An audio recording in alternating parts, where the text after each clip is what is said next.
I gave a speech at the 4-H building on the main stage at the Minnesota State Fair. It was titled, Facts About Your Honey. Hundreds of people gathered around to watch. Go figure, I was dressed a lot like this. Mr. Toastmaster, fellow Toastmasters, I was a beekeeper when beekeeping wasn't cool. Now beekeeping is becoming a very popular hobby, and it's actually quite easy to get started in. Today, I'm going to tell you how to get started in beekeeping. It's pretty easy. You just got to get some stuff, get some bees, and get some honey. So let's get some stuff. First, the bees need a place to live. We're going to assemble a little beehive in front of us here. First, we need a bottom board. Now you notice it's screened, lets a lot of stuff drop through, including any moisture or any water that might rain that might get into the hive. And you want to raise that hive up off of the ground a little bit, either with rock or blocks or something, so that mice can't crawl in there very easily and it doesn't get wet from the ground. The next thing we need is the actual hive body.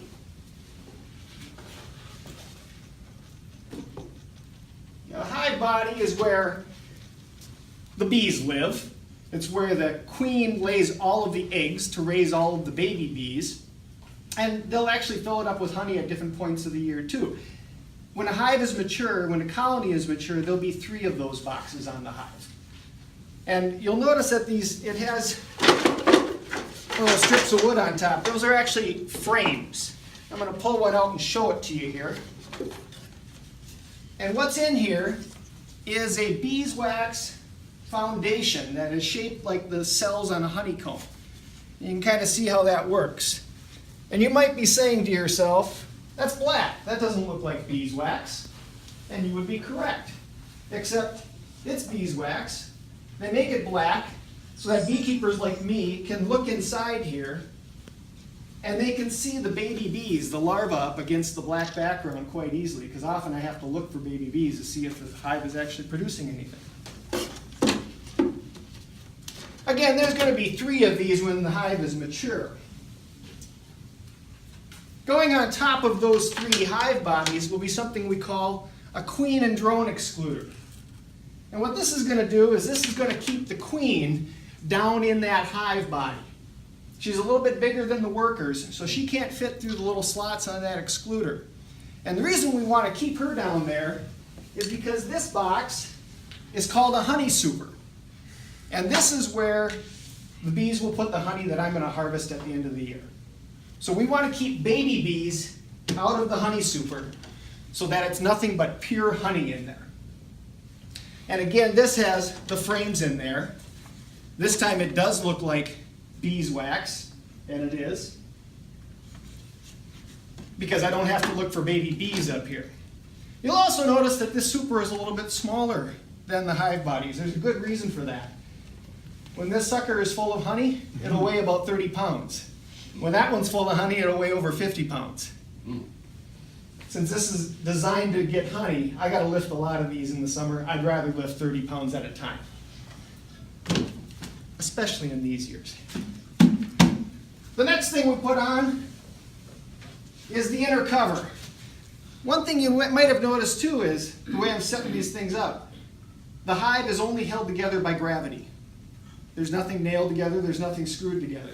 Now the bees will stick it together with something called propolis or bee glue, kind of like really thick beeswax.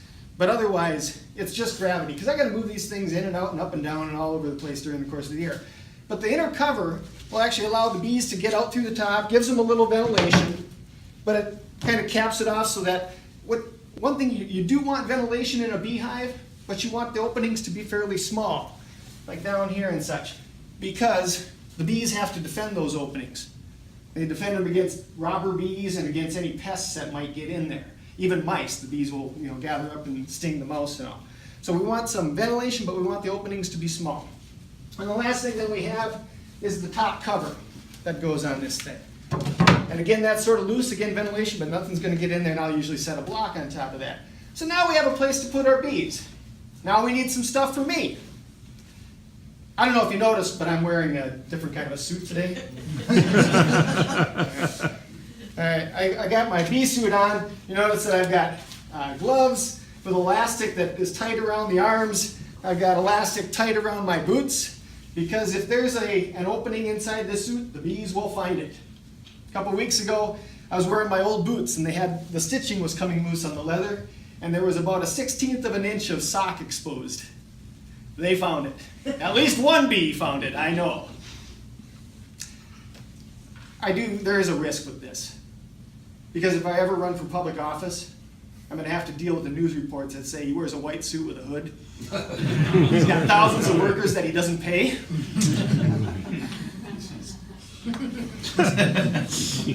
The other things we'll need for stuff is, in the springtime and sometimes in the fall, I'll have to feed the bees sugar water. So this will be full of sugar syrup, and I'll just tip it upside down. The bees eat it right out of the little holes in there. When I'm in working with the bees, first thing I'm going to do is, this will be full of wrapped up or bottled up paper, and I'll set it on fire and we'll have a little smoke going on. So the first thing I'm going to do is waft smoke around this hive and underneath the cover and underneath each one. And that smoke will calm the bees down. Instead of making them alarm, they'll grab a big belly full of honey right away, because they'll kind of get scared. And that honey would be like Thanksgiving Day. So they'll be kind of lazy, lethargic, and they'll be less likely to sting. So I'll keep a little bit of smoke going the whole time when it actually smells a little like smoke. There's no fire.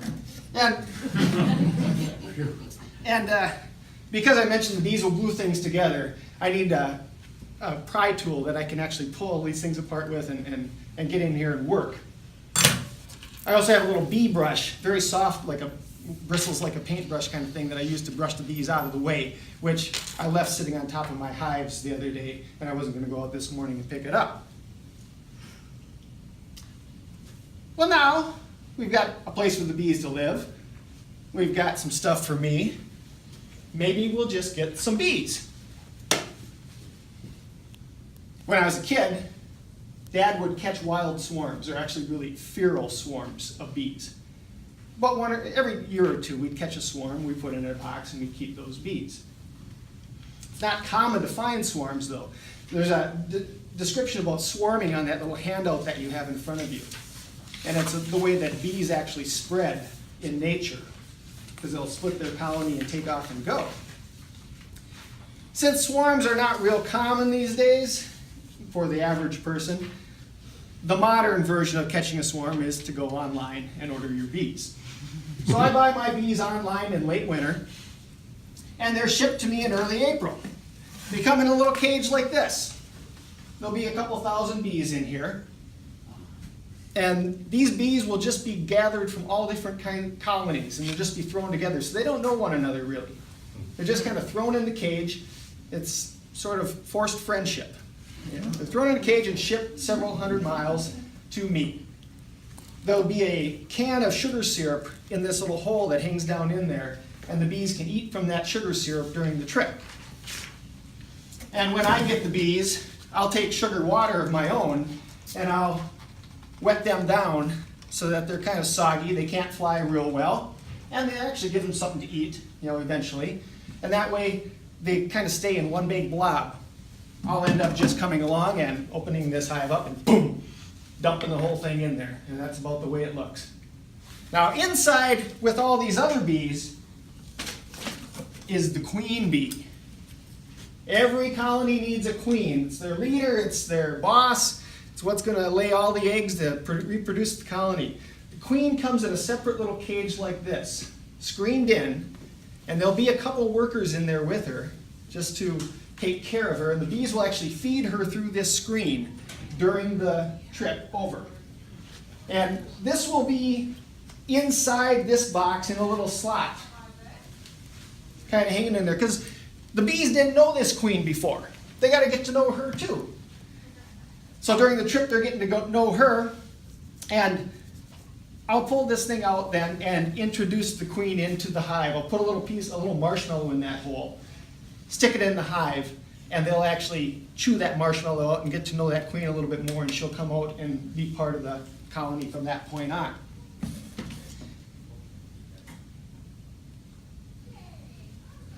Right after I hive them, I'll have to feed them a lot because they're not making honey yet. So we'll feed them a lot. But the goal, of course, is to get some honey from these bees. So later on in the summer, we will actually pull out a frame of honey. Well, hopefully many frames of honey. They'll build up that foundation to the thickness of a honeycomb. They'll fill it full of honey, and they will cap it off. And they'll cap that honey off when it reaches the right moisture content. And that honey will keep without any canning, without any refrigeration, without any preservatives of any sort. Because the goal is really to get the finished product. Now I have this finished product here, and I'd like to give this away to one lucky Toastmaster this morning, because I have everybody's name in my pocket. And I'm just going to randomly draw a name to see who gets this honey. Are you ready? Yeah. We'll take that one. Erica Polanski!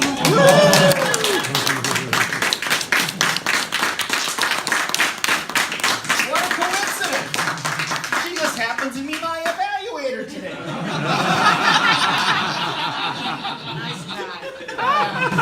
She's a very ethical person. I'm sure if I need to get stung, she will sting me. Oh. Mr. Toastmaster, fellow Toastmasters. Beekeeping is a fun and rewarding hobby. It's actually quite easy to get going on. It's really easy to do. Basically, you just have to stand back and watch the bees work. I encourage you to think about taking it up. All you need to do is get some stuff, get some bees, and get some honey. Mr. Toastmaster.